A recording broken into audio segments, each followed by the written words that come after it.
Oi, gente. Agora há pouco, o ministro Alexandre de Moraes votou pela condenação de mais 5 réus da trama golpista, mas considerou que outros deveriam ser absolvidos por falta de provas, mostrando que, longe da suposta caça às bruxas que os bolsonaristas dizem existir, Moraes e os outros ministros do Supremo Tribunal Federal estão avaliando as provas apresentadas. Vamos ver esse vídeo e eu vou tecer alguns comentários. Votou para condenar 5 dos 6 integrantes do chamado Núcleo 2 da trama golpista. O Núcleo 2 era responsável pelo gerenciamento de ações da tentativa de golpe para manter Jair Bolsonaro no poder, mesmo após a derrota nas eleições de 2022. Segundo a Procuradoria-Geral da República, os integrantes desse núcleo usaram os cargos estratégicos que ocupavam para viabilizar as medidas golpistas.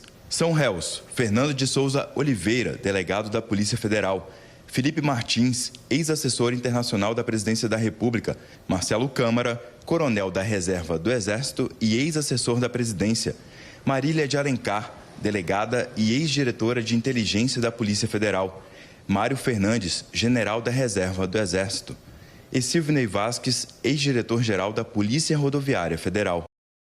O Silvinei, vocês lembram, ele participou ativamente daquela tentativa de roubar votos, né, de impedir eleitores nordestinos de votar, né, usando da Polícia Rodoviária Federal e de operações, não é? Os outros aí, alguns também são conhecidos da trama golpista. Vamos continuar. Eles são acusados de 5 crimes. Ao longo do julgamento, as defesas negaram a participação de todos na trama golpista e pediram a absolvição dos réus. Hoje, o julgamento foi retomado com o voto do relator, Alexandre de Moraes. O ministro rejeitou todas as questões processuais levantadas pelas defesas e passou a tratar das condutas imputadas a cada acusado. Esse núcleo, os seus co-réus, participaram de pelo menos 6 momentos importantes nessa tentativa de consumação da perpetuação de poder de um grupo político que se tornou uma verdadeira organização criminosa no país. O relator disse que a máquina pública foi usada irregularmente e citou como exemplo a utilização da Polícia Rodoviária Federal para impedir que eleitores votassem nas eleições de 2022, especialmente no Nordeste, onde o então candidato Lula liderava as pesquisas. Talvez, ministro Zanin, um dos momentos mais vexatórios da história de uma instituição respeitada como a Polícia Rodoviária Federal. Ministros da turma comentaram o episódio. É como se houvesse um orgulho da ilicitude. Havia tudo às claras, tudo à luz do dia, e por isso é muito simples a recomposição desse itinerário que estamos aqui julgando. Isso é verdade, eles não esconderam muito o plano, né? Ficou muito evidente durante o dia que essa era a tentativa e vamos ser sinceros, deu um certo medo deles roubarem a eleição. E eles quase roubaram a eleição, usando isso aí, porque seria uma eleição roubada. Tentaram roubar a eleição com a PEC Kamikaze, porque o que se gastou de dinheiro no ano eleitoral foi legal pelo Bolsonaro, com uma série de benesses em cima da hora da eleição. Mas também tentaram roubar a eleição com o uso da Polícia Rodoviária Federal. Moraes também descreveu o Plano Punhal Verde e Amarelo, que previa o assassinato dele, do presidente Lula e do vice-presidente Geraldo Alckmin. O réu Mário Fernandes confirmou expressamente a autoria do arquivo Plano Punhal Verde e Amarelo, mas afirmou, abre aspas, é um arquivo digital que nada mais retrata do que um pensamento meu, que foi digitalizado. É mais uma, ministro Flávio Dino, para os anais da literatura nacional. O pensamento digitalizado com lançador de foguetes. Alexandre de Moraes votou pela condenação parcial de Marília Ferreira de Alencar, ex-diretora de inteligência da Polícia Federal. Afirmou que não há provas da participação dela em 3 dos 5 crimes e absolveu o delegado Fernando de Souza Oliveira. Moraes pediu a condenação dos outros 4 réus. Importante entender, no caso da Marília, não tinha prova de alguns crimes. Para os crimes que não tinha prova, a recomendação do Alexandre de Moraes foi absolver. Não tem prova. E a gente fica até... O fato de não ter prova é aquela coisa. A gente não tem certeza se ela não participou. Mas a ausência de provas impede a condenação. É sempre pró-réu. Porque é inocente até que se prove o contrário. Entenderam?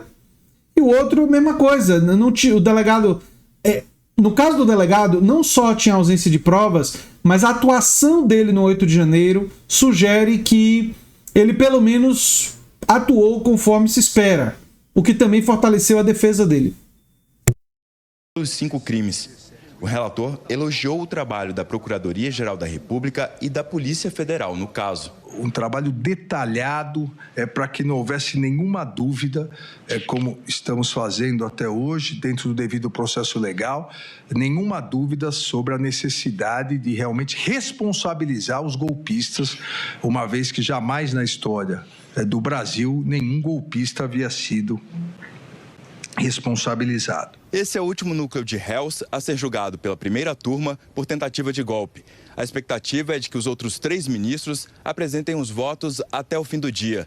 Até agora, o Supremo já absolveu um acusado e condenou 24 réus, entre eles o ex-presidente Jair Bolsonaro, considerado líder da organização criminosa. Pois é, gente. Mais um momento importante na história do Brasil em que aqueles que ameaçam a democracia estão sendo responsabilizados. E nós vimos generais, nós vimos o ex-diretor da Polícia Rodoviária Federal, Silvonei Vasquez, que particularmente é uma condenação muito importante, né? O Felipe Martins, que a gente sabe da proximidade dele do plano golpista, né? O Mário Fernandes. Então, é uma etapa importante da história do Brasil, que está sendo contada hoje. E essa parte importante é o seguinte: o Brasil, e o Alexandre de Moraes tocou nesse assunto, o Brasil sempre passou pano para os seus golpistas. Sempre deixou aqueles que conspiram contra a democracia livres. E o Brasil foi um país, e ainda é um país com muita ameaça de golpe, mas que foi permeado por golpes ao longo de sua história.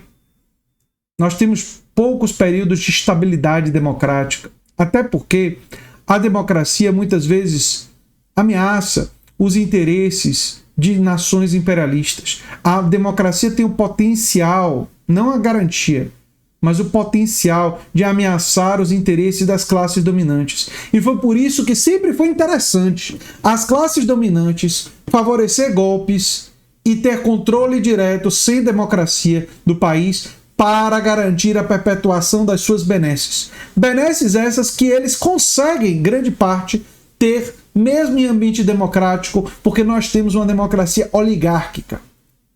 Porque o sistema de financiamento de campanha garante um Congresso predominantemente fiador, um Congresso predominantemente aliado, lacaio, subordinado aos interesses da classe dominante desse país, dos super ricos. Mas, felizmente, a tentativa deles de subverter a democracia, de impedir a eleição de Lula, foi derrotada.